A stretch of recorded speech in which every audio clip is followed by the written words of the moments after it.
What's up, guys? This is Jordan Dominique with the Shining Force channel, and got the guns out today because we're in defense mode. Sorry, that was corny.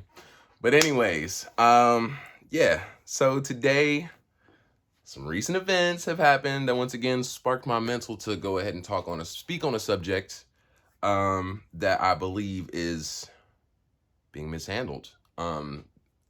And today's topic is really about how different people respond to different stimuli to make changes or motivate themselves in life. Now, as we all know, we got punishment, we got reward. It's been told to us for a long time that people actually respond better to reward than punishment. And that is true in a lot of cases, but it's not true in all cases. Unfortunately, there are some people who have been driven to a certain level of, I don't even want to say independence, but a certain level of rebellion that only punitive measures can be taken to realign them because they've become so mentally, how can I say, they have strayed so far from the path of where their life is supposed to go that things like incarceration. So jail, prison as it currently stands is not a place that you would recommend that people go to. It's a place that I would argue that nobody should be sent to as it currently stands. And that's fine for that to be my personal opinion.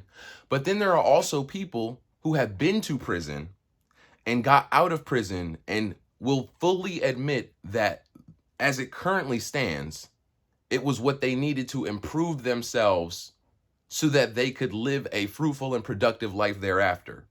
And we can sit there and say that that is a plethora of mental issues or indoctrination or whatever. Or we could sit there and say that maybe that person was on a path where that level of discipline and strictness, regardless of the harsh treatments, helped to produce a better quality individual. Now, I zoomed really close into that, and let me pull it back a little bit and explain exactly why I'm talking about this. So, as we all know, or maybe you don't know, but there's been a petition that's floating around the internet that people are signing. There's been over 12,000 signatures to go ahead and get Kevin Samuels removed from YouTube. I want to write a big disclaimer right here. This is not a Kevin Samuels defense video. I know I just did the whole Jordan Peterson video and everything like that, which if you haven't checked that video out, you should definitely watch it because it was definitely a good listen in my opinion, but you know, that's personal bias. But this isn't a defense video of him. This is a video. Okay, let's say. So they are trying to get rid of him because they believe that his methods are harsh, hateful, and destructive. And some people are just like, oh, nobody's going to respond to that positively. Basically, he's doing more damage than good and everything like that. And that's neither here nor there because I'll probably have another video about that situation specifically. But one person who's speaking upon that sticks out to me, or people, should I say, the power couple, the Watkins. Now, Boyce Watkins, anybody who knows me knows that he is a big figure in someone who has positively turned my life around because I respond to the stimulus of his videos. Now, his older videos.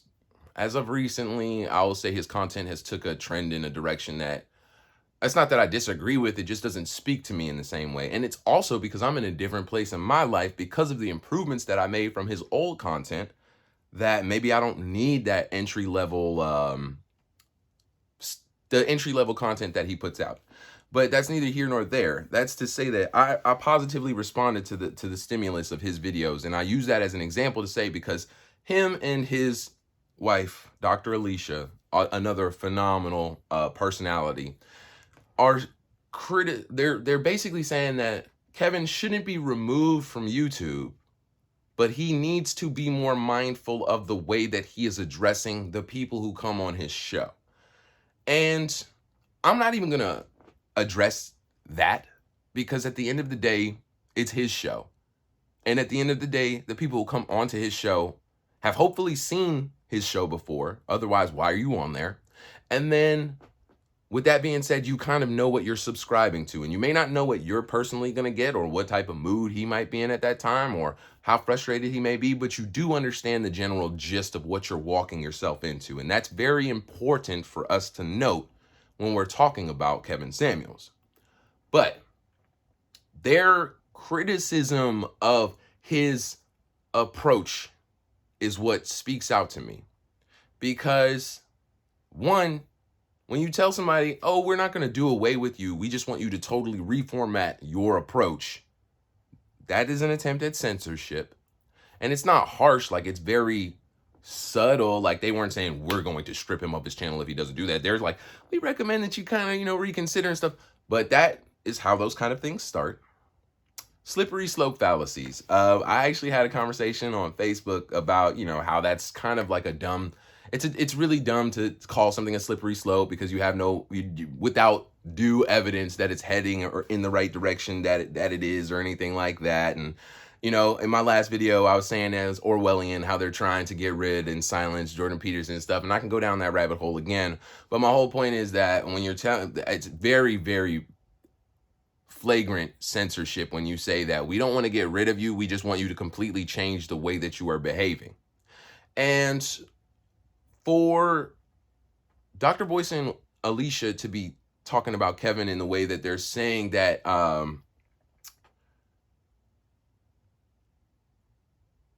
his methods are irresponsible and it exemplifies an insecurity of a person, I'm going to say it like this. One, most people are insecure in one way or another. So to sit there and say that somebody is exemplifying their insecurities, like, you're fully in your right to say that. But I just don't think that holds much merit as to why somebody should change what they do. Because people display their insecurities in many different ways. And I know that Dr. Alicia is either a psychologist or a therapist. So this is kind of what she does for a living. And Dr. Boyce Watkins is just a very intuitive gentleman. But I can also say that I've seen him display some things that I could label as insecurities in ways that he may not realize that he's exemplifying.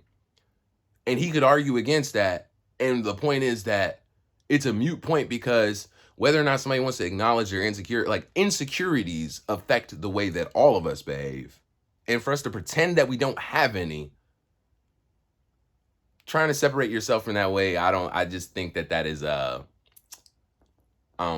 futile effort. And that's like really not a good thing to attack on a person, is their insecurity, or say that's the reason for what they're doing. And really in this specific situation, it's because it's successful. So regardless of how he's doing it, the fact that his rising keeps going up and stuff like that, and he hasn't, it'd be one thing if he was inciting violence. Like, once again, this is not Nazi Germany where he's saying that you should do things against people and stuff. He's just giving an advice show, teaching people how to look and think and smell. But anyways, I want to cut away from that because I want to talk about the main point of this video, which is that when you're talking about positive improvements in people's life, so many times people are going to say that, oh, you don't have to be so mean to somebody to kind of show them a better way.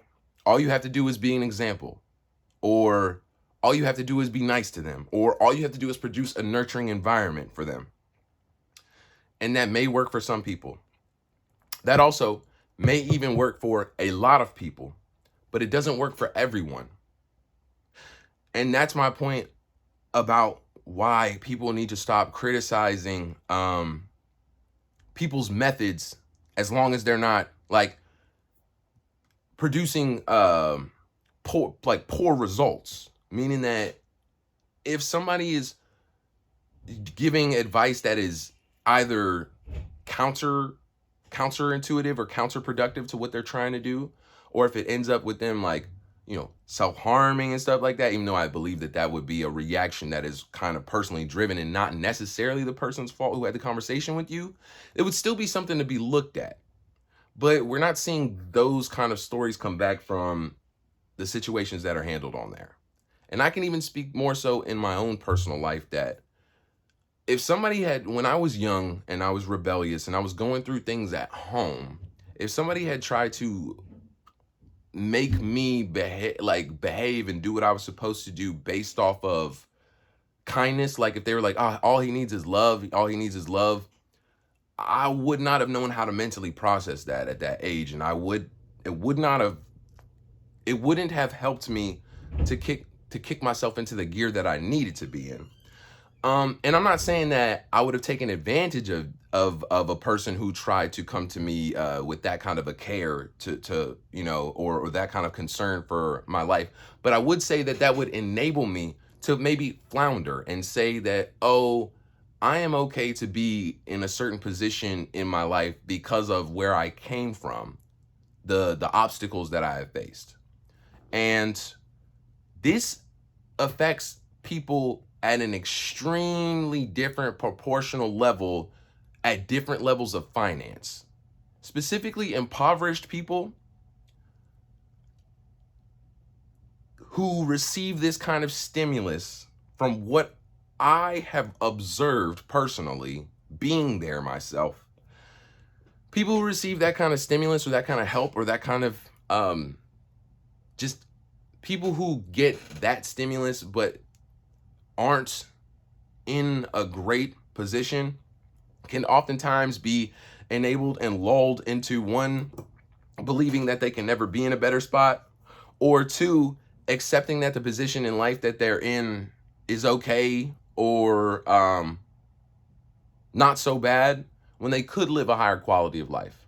Now, for the people who stay in that mentality that this is what I want, a homeless person or somebody like that who says, this is what I want, I don't want to contribute in society, I don't want to get a job, I don't want to do these things, because there are, then that's fine. But for every one of those type of people, I guarantee you that there's at least one person who is like regretting the way that they are. And maybe they're so stuck in their ways that they won't even admit that outwardly.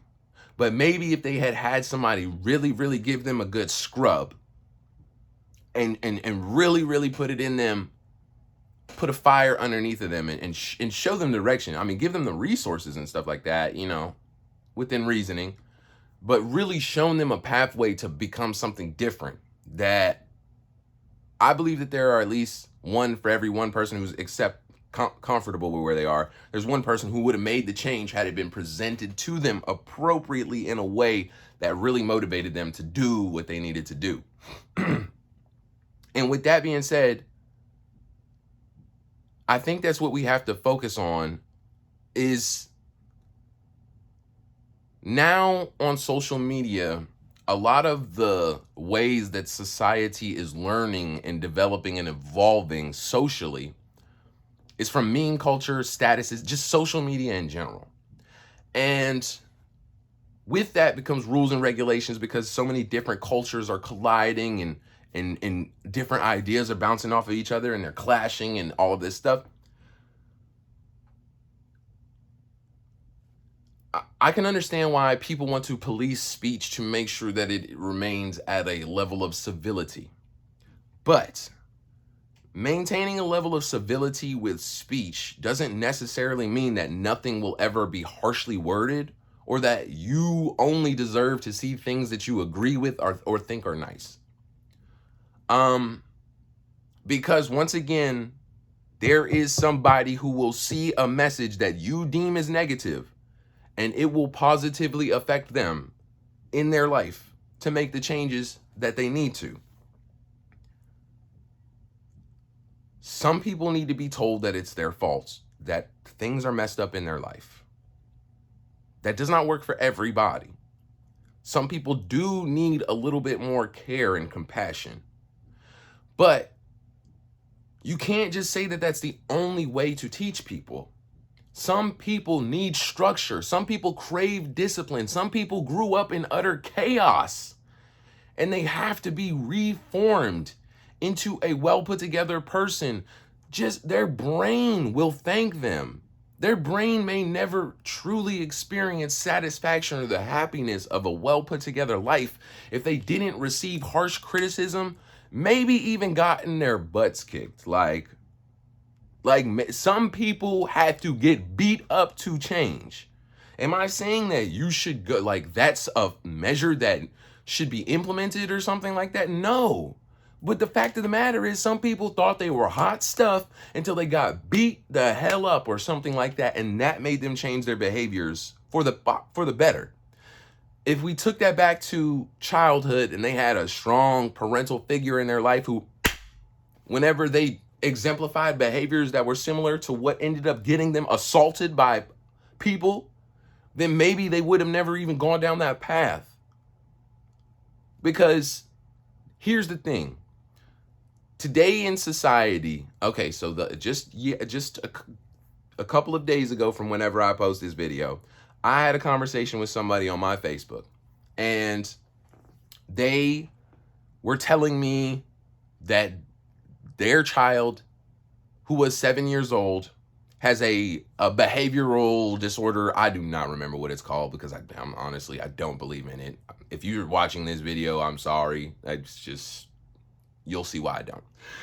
And the point is, basically, she was saying that her child has this disorder that makes it so that so that the kid, he just won't listen to authority. Nothing that she does, and or nothing that anybody does, his teachers or anything.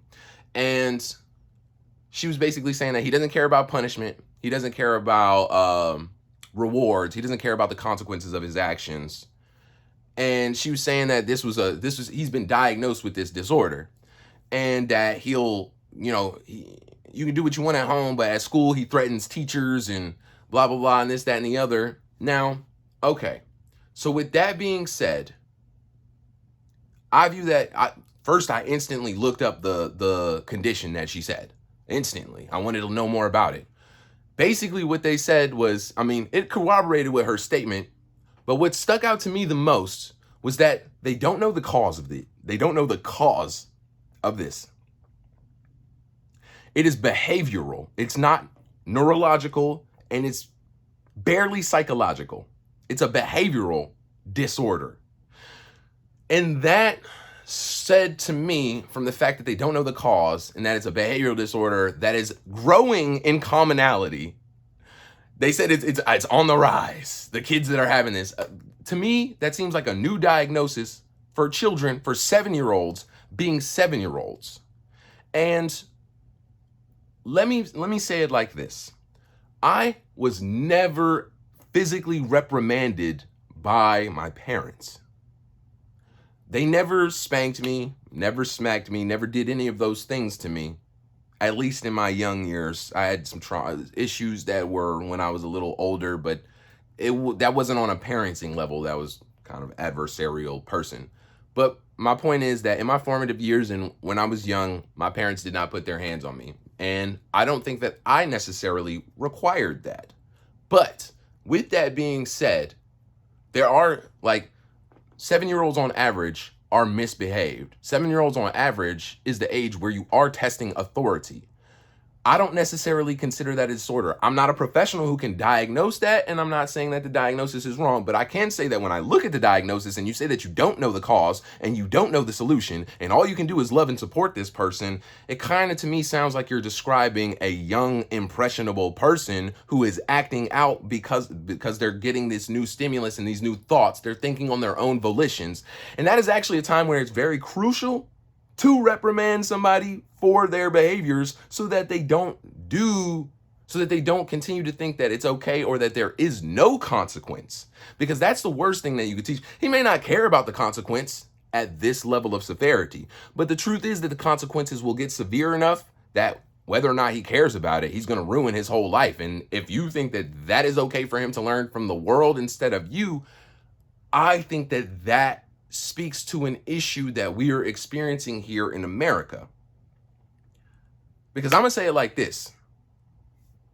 That kid can grow up into an adult, a man. And when he turns 18 years old, You can't save him.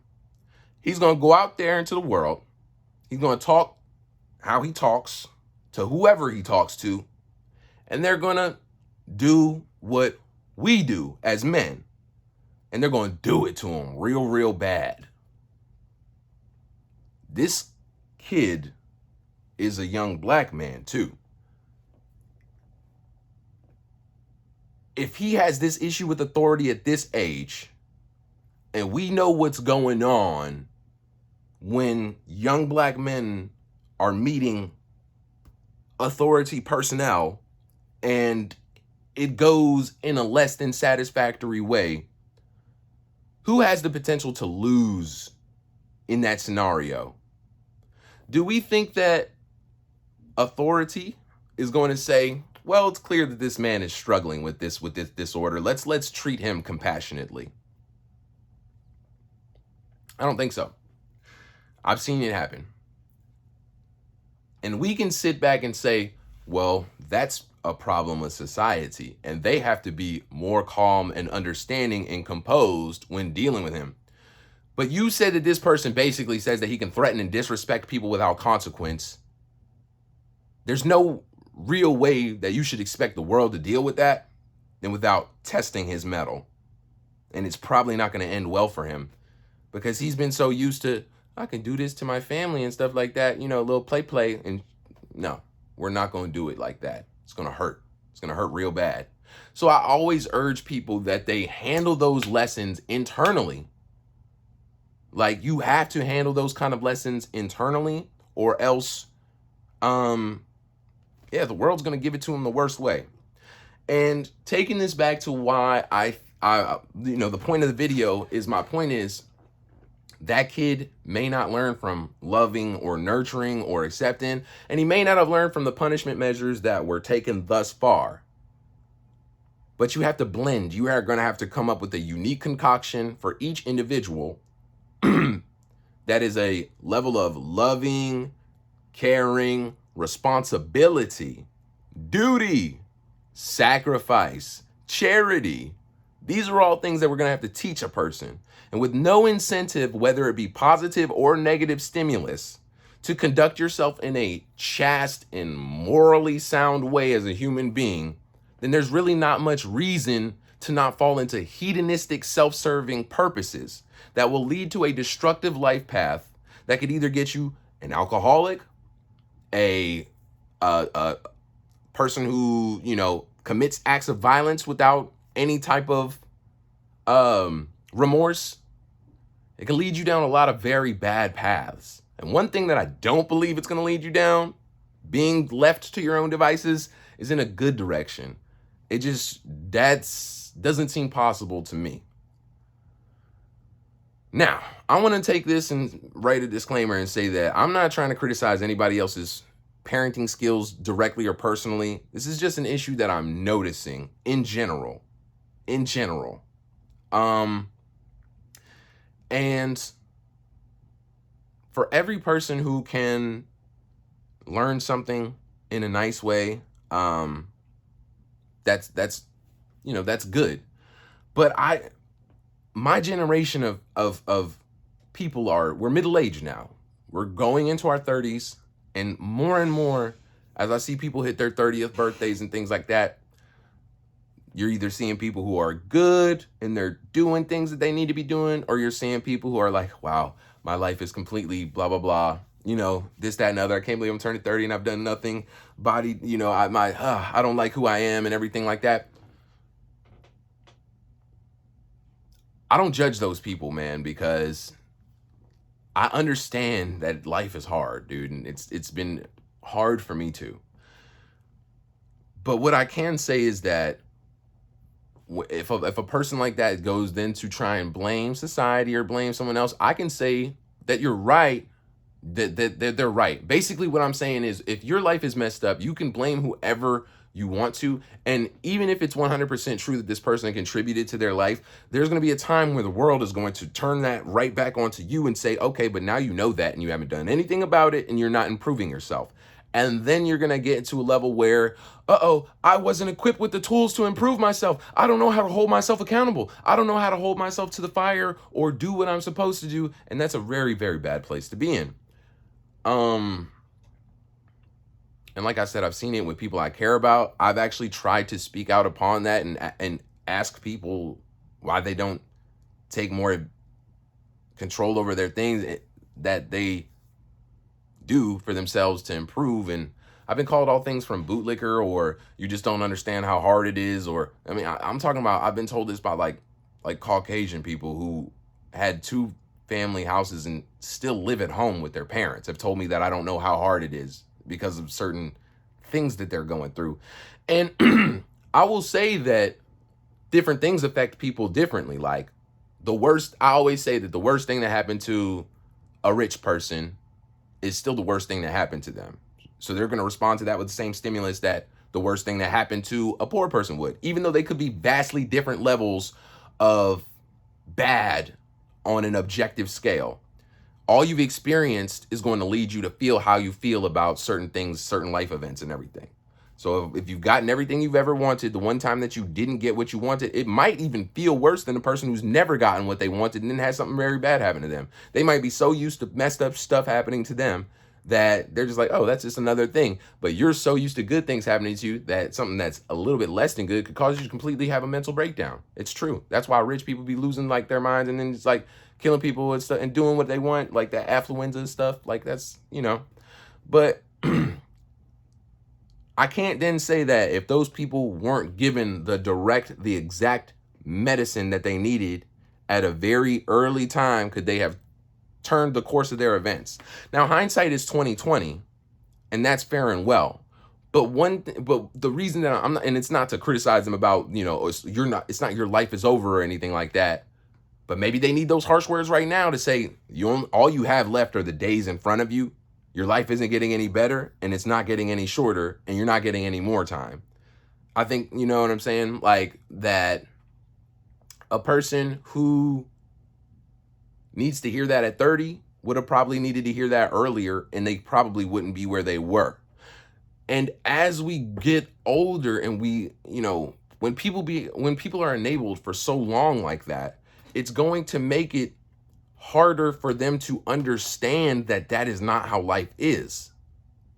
I mean, we see that all the time in America with this call for the neo-socialist movement that we're experiencing here, which I think most people, when you really rationally look at it, you can agree with some sides of that. But at the same time, the extreme anti-wealth, anti-billionaire sentiments that are being built from that, just based off of the fact that if you have a company that reaches $1 billion, whatever market capital level, then you are then evil because you have exploited people, is so strange. It's like, so what if one woman's OnlyFans gets to the level where she became a billionaire theoretically? Is she taking advantage of the people who are paying for her content? Like, at what level of money does it become that it's now immoral for you, or you have become an evil person because of that? And I'm kind of going off on a tangent, but I only use that as an example to say that when a person reaches that certain level of wealth, like a Jeff Bezos or an Elon Musk, I don't automatically say, wow, that person could solve world hunger. What a jerk for not doing that. Or, man, how many people did you exploit to get up there? I say that, okay, capitalism is exploitation. And the main people who complain about capitalism aren't taking the measures to change it to what they see fit. Because one, doing business would help change the way capitalism is. So starting a business with your own philosophies and beliefs and principles and then operating that would be, as in cruelty-free, something to counter said corporations that are doing something that's so wrong in the way. You could start a business that, offers the same services in the way that you see morally sound, and that would be a good way to combat it, but you probably don't have enough startup money to do that because you've never done stuff with your life. Or two, You could, stop using their products and services. You could stop consuming them. You could stop using Amazon. You could stop buying things if you don't like capitalism. Stop buying things like unnecessary things. But people don't do those kind of things. And that's what leads me to believe that the people who sit there and criticize and the people who sit there and do things to get to whatever level of success, that's the dividing line. And if you're going to sit here and say, well, but they also exploited people. Okay, but you would if you could get to what you needed to. And it doesn't justify it. That's just capitalism. That's the world that we live in. You have to be like, that person received something that motivated them to do something, to get ahead of the system that we are all messed up in right now. The majority of these millionaires in this today are new millionaires, first generation millionaires. We're not going to go to the level of billionaires yet because there is big differences. But I just want to talk about millionaires because people still don't believe that people should even be millionaires and stuff like that. The majority of millionaires in the United States in this day and age are first generation millionaires, meaning that they took what they may have started with, something, 500,000 that their parents got, and they made that other five. They made that other half. Regardless of where they started, they took it to somewhere new. And you could say, oh, that's because they had a platform. Yes. Should they feel bad about it? No, because you don't know how do you think that they were sitting in there eating cake and ice cream and then their parents said, okay, time for you to go be a successful business person, and that just happened? No, there was conditioning. There were things that happened in that family that led that person to go down the path that they went. It wasn't just handed to them. And me coming from a position that I did, where I did not have anything like that, it took me a long time to really stop that resentment in myself. I'll be very transparent with you. It took me a while to really understand that things that were not going in my life going well in my life at a certain point, now that I'm an adult and not under the guardianship of a person who is having their own struggles, are going to fall on me, whether or not I gave the proper runway to take flight and do what I need to do or not. I'm falling and I'm going to flap my wings or I'm going to splatter on the ground. And you know what I did? I flapped my wings and I feel like I'm doing pretty good right now with all things considered. And there are still times where I will kick myself and say, dang, I really wish I shifted into this mentality earlier. But then I can sit there and say, a lot of that has led me to be the person that I am today. And maybe I wouldn't have this level of motivation if I didn't feel like I wasted so much time. And you can say, well, that's insecurity, Jordan. You have to work on that, man. You got to understand that you could die tomorrow and you don't know. It's okay, that's cool. And I know that. I'm fully aware of that. And I just want to make the best out of my days. Just making this video you could claim was pointless because you don't know. I don't know if I'm going to die in 5 minutes after I make this video. Are you happy that that was the way that you spent the last 5 minutes of your life making this video? Yes. I'm going to go to work today. I'm going to do everything else that I need to do to make sure that I can eat, fulfill my needs, work out, and then go pursue my passions. This just so happens to be one of my passions. Talking with people about life philosophies and different ideologies that can possibly help improve all of our qualities of life. But that comes with uncomfortable conversations, and it comes with different stimulus for different people to help make the world a better place.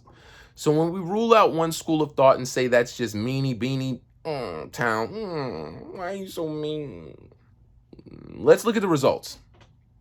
If it's increasing the rate of suicide, if it's increasing the rate of self-harm, if it's increasing violence, if it's increasing gender inequalities or things like that in a blatant manner, let's get rid of it, or at least put it under a microscope and see what we can do to scrape away all the things that are causing negative results.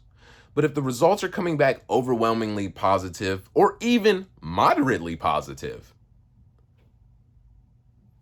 then you have to sit there and say that there has to be a method to this madness. This video is kind of all over the place because it's like I'm drawing from a lot of sources, but I really do, when I go edit this video, I hope that it all kind of congruently flows. It was a stream of consciousness, so I feel like it made a lot of sense, the things that I was saying. But if it doesn't, please let me know, I guess, any way that I have inconsistencies in the things that I've said, or maybe I was just babbling. Maybe you feel that way. If you wanted me to expound upon how I felt like one point led into the other, or how everything that I was saying makes sense, please comment. Like, let's have a conversation about this. Each of these videos, I do have a goal of opening a dialogue to have these kind of uncomfortable conversations, because that's literally what this video is supporting. And this is how I grow and develop as a person. And you could say that this could exemplify certain insecurities that I have having these kind of discussions in a public format. But one, it's more and more popular. Just so you know, when I upload these videos to YouTube, I get more views on them than I ever had before, because it's clear that people are looking for this kind of content now. Open discussion about ideologies and things. That's why relationship media is on exploding right now. It's not, people are trying to better themselves. So, and if that's not you, okay, you can click off the video. You don't have to watch them. But I believe that this kind of stuff, it helps me. So I know that it at least helps one person. And if it's negatively impacting somebody else, they can address that, because I don't want to come up off of somebody else being torn down or anything like that. But for those who may not feel iffy or disagree, please come on, let's have the conversation. And for those who agree, come on, let's have the conversation, because I'm going to need people who also are going to show their support for these sentiments as well. I know from my personal circle of people that I've seen people who were given things in a nice way and it didn't work for them. And then once life started kicking their butt a little bit, they shot into the stratosphere with responsibility and efficiency and things like that. And it's just like, if we can put that in a little pill, obviously metaphorically, and give it to these kids, then that is what I want to do. So anyways, I have gone way too long in this video. I got to get myself ready for the rest of my day, and I appreciate anybody who has made it to this point. If you haven't already, please like and subscribe to my channel. I come with content like this. I'm trying to make it so that I can come weekly with it. It's new. I'm still getting it down packed. If you have any questions, comments, concerns, criticism, please let me know, because I am definitely working on myself every single day, and I respond to positive and harsh criticism. So have a great rest of your day. This is Jordan with the Shine and Force channel. Peace out.